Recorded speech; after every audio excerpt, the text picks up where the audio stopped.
Hospice, supporting hope until the very end. Many physicians admit that they delay referring their patients to hospice because they do not want to take away hope.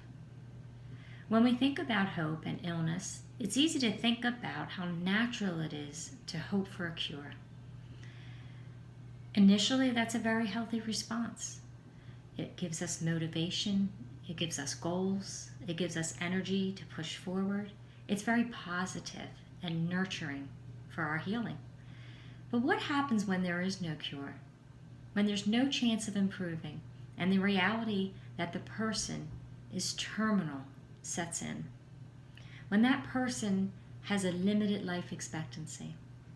I want to talk today about hope and how it's still available and how it's still so very essential, especially in those who are dying.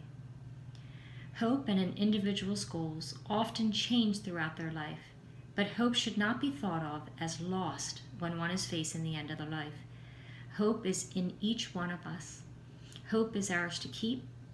Hope is not mine or yours to take from another.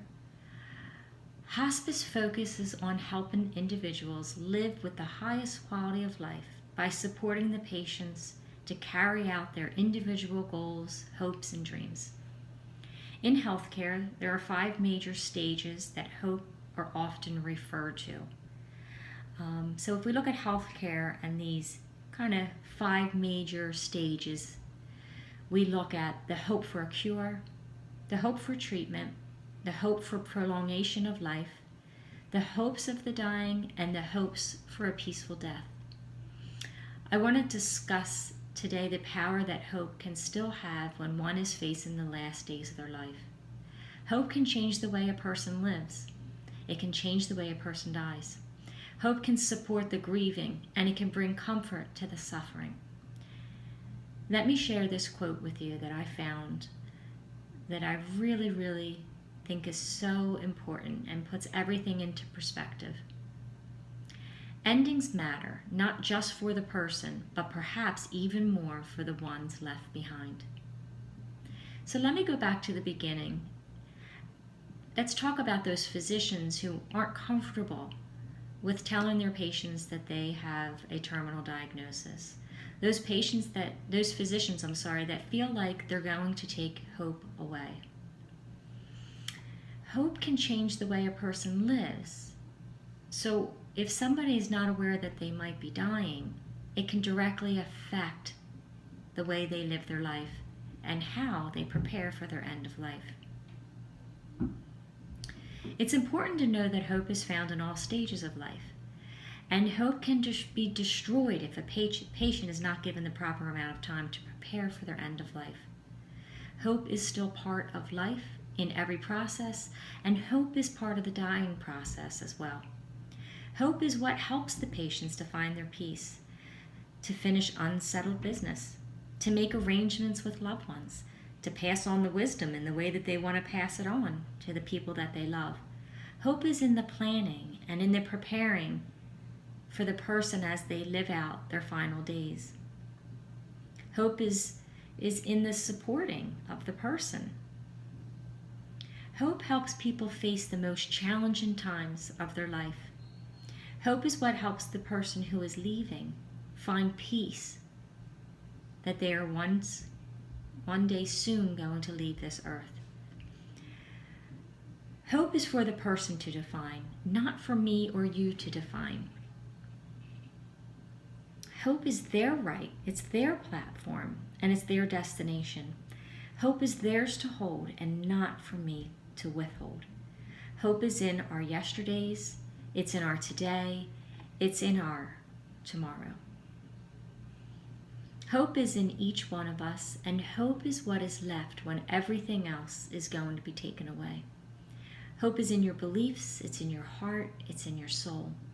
Hope is not mine to take. Hope is for me to give. For every patient and family that comes in my path, I acknowledge that hope still remains. Hope is the platform in which I work. I work on behalf of them.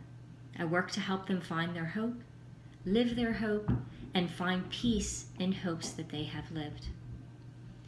Let me summarize by saying that Supporting hope for an individual means setting aside what I think hope is and uncovering what hope means to the patient. Hope can be a moving target, just like anything in the healthcare plan. We most often do hear hope when we think of hope for a cure, right? Run for the cure, support the cure. But when that curative measure is no longer attainable, there still can be hope. Hope in how I live my life, hope in resolving unfinished business, hope in seeing my loved ones, hope in finding comfort during the dying process, hope in living with dignity, and hope in having the quality of life that I have left. It is so important to support hope in all of the phases of healthcare. In the very beginning and the early stages, when the patient is fighting, when they're moving through treatments, and they're hoping for a cure. But it is just as important not to give patients false hope by not telling them the reality of their health.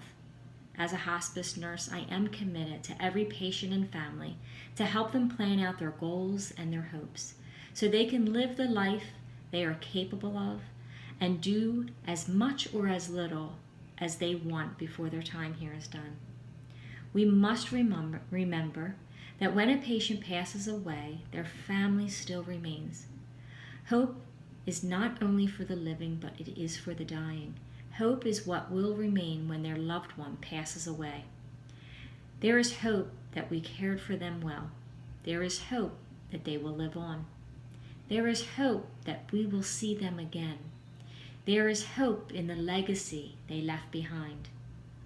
I'd like to end by restating the quote that I stated in the beginning. Endings matter, not just for the person, but perhaps even more for the ones left behind.